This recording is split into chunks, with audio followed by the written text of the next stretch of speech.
नमस्कार साथियों, आज हम आपके लिए कुछ इम्पोर्टेंट एमसीक्यू लेकर आए हैं जो फीमेल रिप्रोडक्टिव सिस्टम का पार्ट 4 है। फर्स्ट एमसीक्यू है हमारा, the average blood loss in a normal menstrual cycle is. Question क्या कह रहा है कि जो एक नॉर्मल मेंस्ट्रुअल साइकिल होती है उसमें जो ब्लड लॉस होता है वह एवरेज कितना होता है। Option A 200 to 250 ml, option B 50 ml to 100 ml, option C 100 to 150 ml, option D 150 ml से 200 ml। देखिए, जो एवरेज ब्लड लॉस होता है नॉर्मल मेंस्ट्रुअल साइकिल में वह होता है 30 से 40 ml। 30 से 40 ml एक नॉर्मल ब्लड लॉस होता है एवरेज, लेकिन कुछ परसेंट लोगों में यह 80 ml तक होता है। 80 ml तक ब्लड लॉस होता है एक नॉर्मल मेंस्ट्रुअल साइकिल में। तो जो क्वेश्चन में पूछा गया है कि नॉर्मल मेंस्ट्रुअल साइकिल में जो एवरेज ब्लड लॉस होता है वह क्वेश्चन में दिए गए हिसाब से 50 से 100 के बीच में आता है। Option B is the right answer. जो नॉर्मल मेंस्ट्रुअल साइकिल में जो ब्लड लॉस होता है वह 50 से 100 ml तक लॉस होता है। तो option B is the right answer. चलते हैं नेक्स्ट क्वेश्चन की तरफ। नेक्स्ट क्वेश्चन है, the constant phase in menstrual cycle is. Question क्या कह रहा है कि जो मेंस्ट्रुअल साइकिल होती है उसमें कांस्टेंट, यानी कांस्टेंट का मतलब होता है कांस्टेंट फेज यानी फिक्स फेज कौन सी है। Option A menstrual phase, option B proliferative phase, option C luteal phase, option D ovulation phase.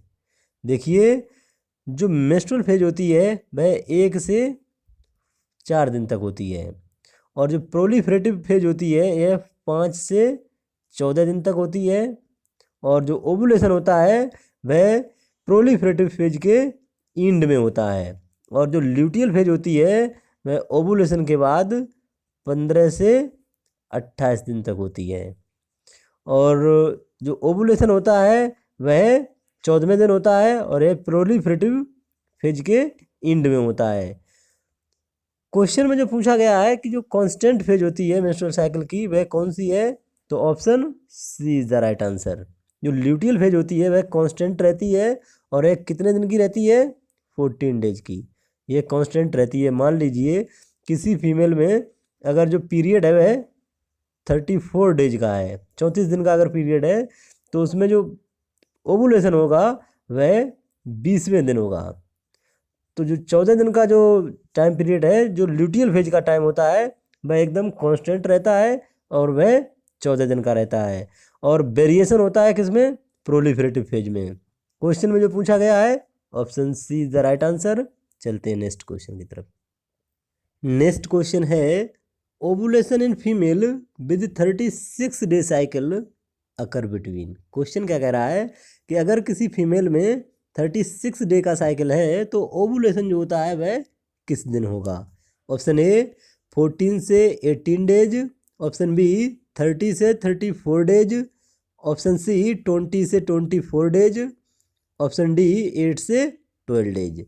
देखिए, अगर 36 डे की साइकिल है तो 36 डे की साइकिल में जो ओवुलेशन होता है वह 36 माइनस 14 इक्वल टू 22।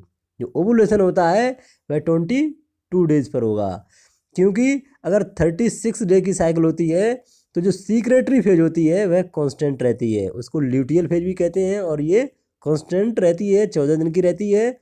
और जो 22 डेज पर ओवुलेशन हो गया तो इसमें क्या हो गया, जो प्रोलिफरेटिव फेज होती है वह उसका जो टाइम पीरियड होता है वह बढ़ जाता है, तो वह 22 दिन का हो गया, और जो सीक्रेटरी फेज होती है वह कांस्टेंट रहती है। तो जो ओवुलेशन होता है वह 36 डे की साइकिल में 14 दिन घटाकर 22 दिन पर होगा, और जो 22 दिन होते हैं वह 20 से 24 दिन के बीच में आते हैं। तो option C is the right answer. जो ऑप्शन सी की जो वैल्यू दी गई है उसमें जो ओवुलेशन होता है 36 दिन की साइकिल में वह ऑप्शन सी पे होगा। Option C is the right answer. चलते हैं नेक्स्ट क्वेश्चन की तरफ।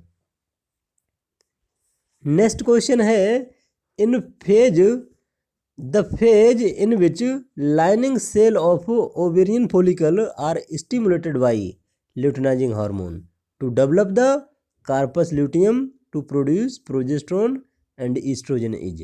क्वेश्चन क्या कह रहा है कि वह फेज जिसमें जो लाइनिंग सेल होती हैं ओवेरियन फॉलिकल की वह स्टिमुलेटेड होती हैं ल्यूटिनाइजिंग हार्मोन के द्वारा और डेवलप होता है कार्पस ल्यूटियम जो प्रोजेस्टेरोन और ईस्ट्रोजन प्रोड्यूस करता है, उस फेज का नाम क्या है? Option A menstrual phase, option B proliferative phase, option C secretory phase, option D follicular phase. देखिए क्वेश्चन में जो पूछा गया है कि जब ओवेरियन फॉलिकल की लाइनिंग जो होती है वह स्टिमुलेटेड होती है ल्यूटिनाइजिंग हार्मोन के द्वारा और कार्पस ल्यूटियम डेवलप होता है और वह प्रोजेस्टेरोन और ईस्ट्रोजन प्रोड्यूस करता है, उस फेज को बताना है। देखिए जो प्रोजेस्टेरोन और ईस्ट्रोजन प्रोड्यूस होंगे कार्पस ल्यूटियम के द्वारा तो यह पोस्ट ओवुलेटरी फेज हो गई और इसको सीक्रेटरी फेज कहा जाता है, इसको सीक्रेटरी फेज कहा जाता है और इसको पोस्ट ओवुलेटरी फेज भी कहा जाता है। उस समय कार्पस ल्यूटियम से प्रोजेस्टेरोन और ईस्ट्रोजन का सीक्रेशन होता है। तो जो क्वेश्चन में जो फेज पूछी गई है वह option C is the right answer. कौन सी फेज होगी? Secretory phase. देखिए जो मेंस्ट्रुअल फेज होती है यह ब्लीडिंग पीरियड होता है, यह 1 से 4 डे का होता है और जो प्रोलिफरेटिव फेज होती है वह 5 से 14 डेज, जहाँ पर ओवुलेशन होता है, ओवुलेशन जो होता है वह प्रोलिफरेटिव फेज के इंड डेज में होता है और जो सीक्रेटरी फेज होती है यह 15 से 28 डेज। अगर किसी में 18 डेज, अगर 28 डे का अगर साइकिल है तो उसमें जो ब्लीडिंग होगी मेंस्ट्रुअल फेज वह 1 से 4 दिन तक और जो प्रोलिफरेटिव फेज होगी वह 5 से 14 दिन तक और जो सीक्रेटरी फेज होती है वह 15 से 28 दिन तक। और ये सीक्रेटरी फेज होती है कांस्टेंट भी रहती है और जो क्वेश्चन में पूछा गया है किस फेज में कार्पस ल्यूटियम से प्रोजेस्टेरोन और ईस्ट्रोजन सीक्रेट होते हैं, तो option C is the right answer. चलते हैं नेक्स्ट क्वेश्चन की तरफ। नेक्स्ट क्वेश्चन है the large amount of progesterone secreted during the secretory phase of the menstrual cycle is response for. Question क्या कह रहा है कि जब जो सीक्रेटरी फेज होती है जिसमें लार्ज अमाउंट में प्रोजेस्टेरोन सीक्रेट होता है वह मेंस्ट्रुअल साइकिल में वह क्या रिस्पॉन्स करेगा? Option A the onset of ovulation, option B the regulation of menstruation, option C the incidence of capillary fragility, option D sustaining the thick endometrium of uterus. देखिए जो secretory phase होती है इसमें large amount में progesterone secrete होता है corpus luteum के द्वारा और जो कार्पस ल्यूटियम से प्रोजेस्टेरोन सीक्रेट होता है उसका काम होता है कि जो एंडोमेट्रियम होती है यूट्रस की उसको सस्टेन रखना, थिक रखना, जिससे प्रेगनेंसी अगर कंसीव होती है तो उसको मेंटेन करने का काम करती है। Option D is the right answer. Question में जो पूछा गया है option D is the right answer. चलते हैं नेक्स्ट क्वेश्चन की तरफ।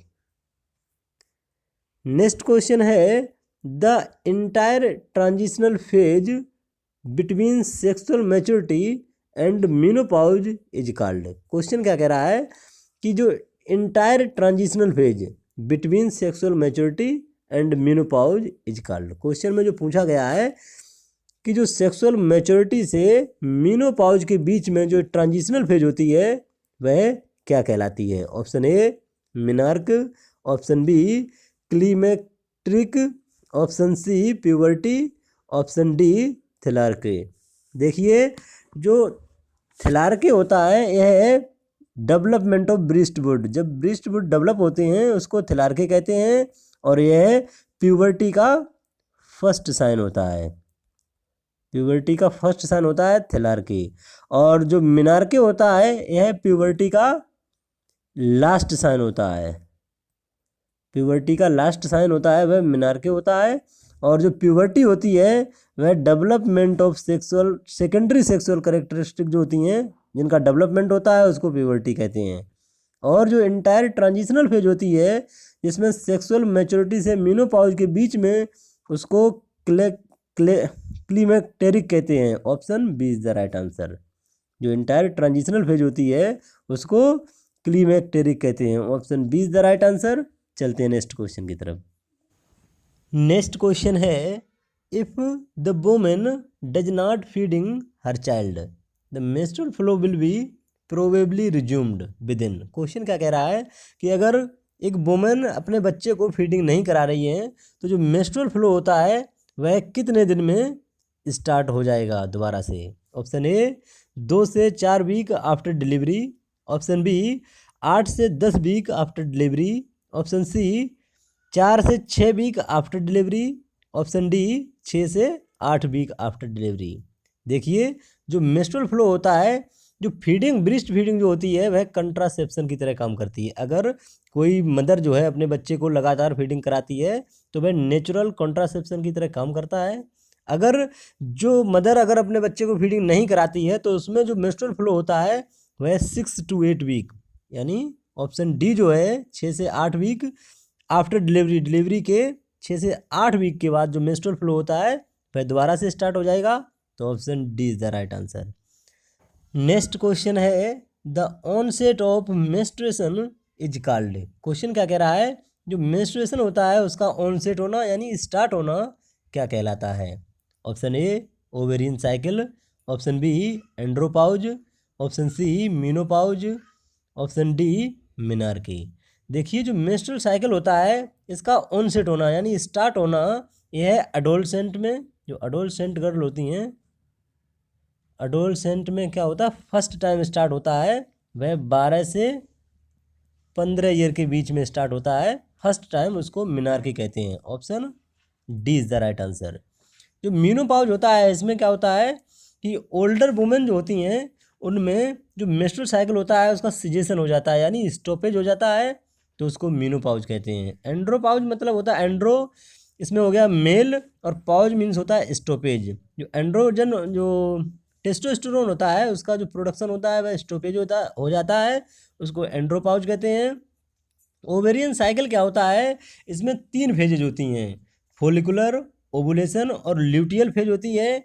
तो क्वेश्चन में जो पूछा गया है menstrual cycle onset is called, जो मेंस्ट्रुअल साइकिल होता है उसका ऑनसेट होना क्या कहलाता है, तो option D is the right answer, menarche कहलाता है। चलते हैं नेक्स्ट क्वेश्चन की तरफ। नेक्स्ट क्वेश्चन है, the permanent cessation of menstruation is.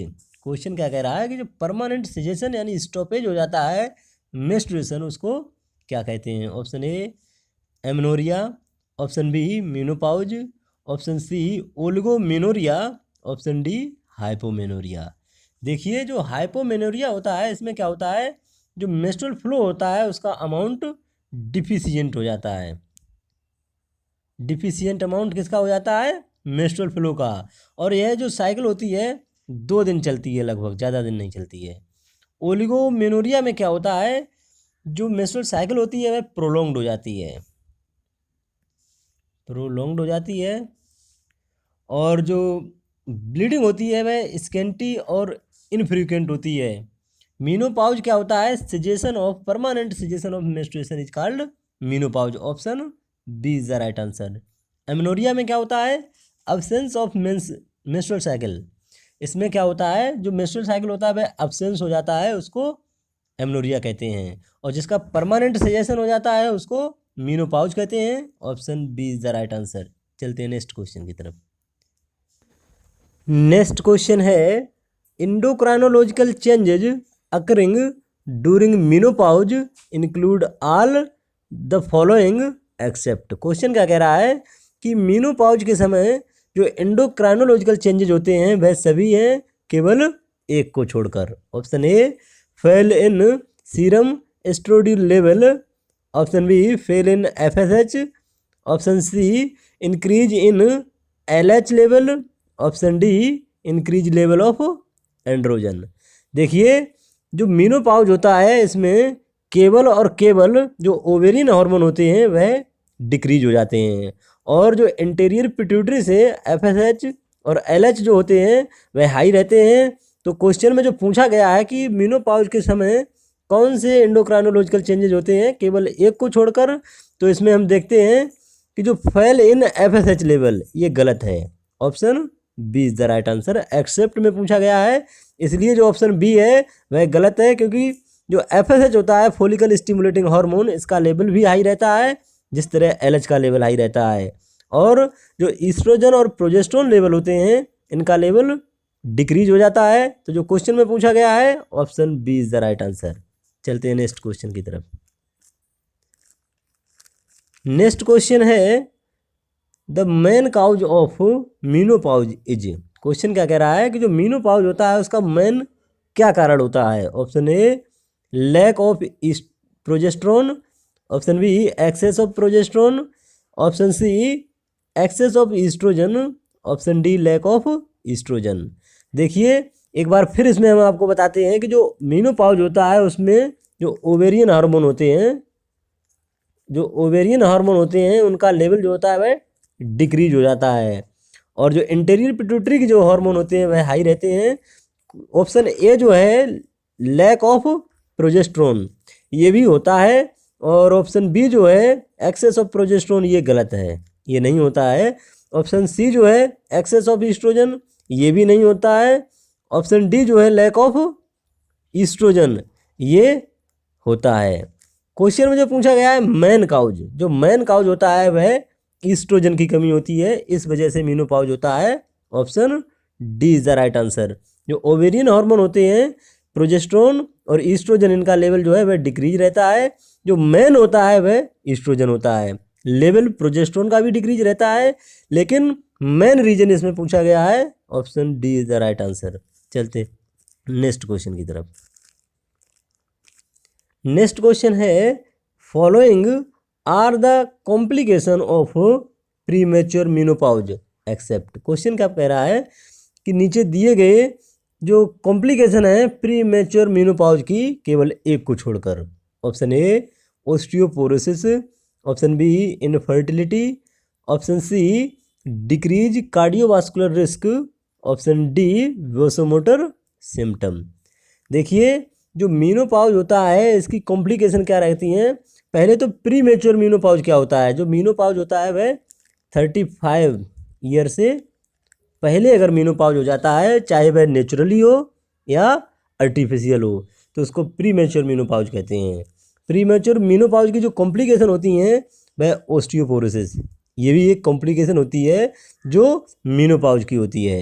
Infertility तो इसका हो ही जाता है क्योंकि प्री मेच्योर मीनोपॉज होना यह मेन कारण है, इनफर्टिलिटी भी हो जाती है। डिक्रीज कार्डियोवास्कुलर रिस्क ये नहीं होता है, क्योंकि जो कार्डियोवास्कुलर रिस्क डिक्रीज नहीं होती है वह इंक्रीज हो जाती है।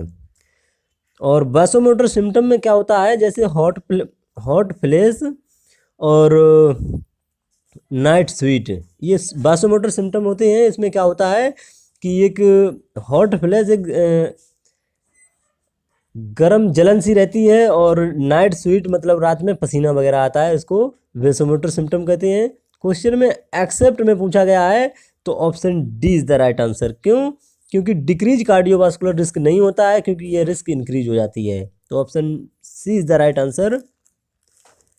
Thank you. खुश रहो, मस्त रहो, मेहनत से पढ़ते रहो। जानकारी अच्छी लगी हो तो कमेंट में ज़रूर बताना।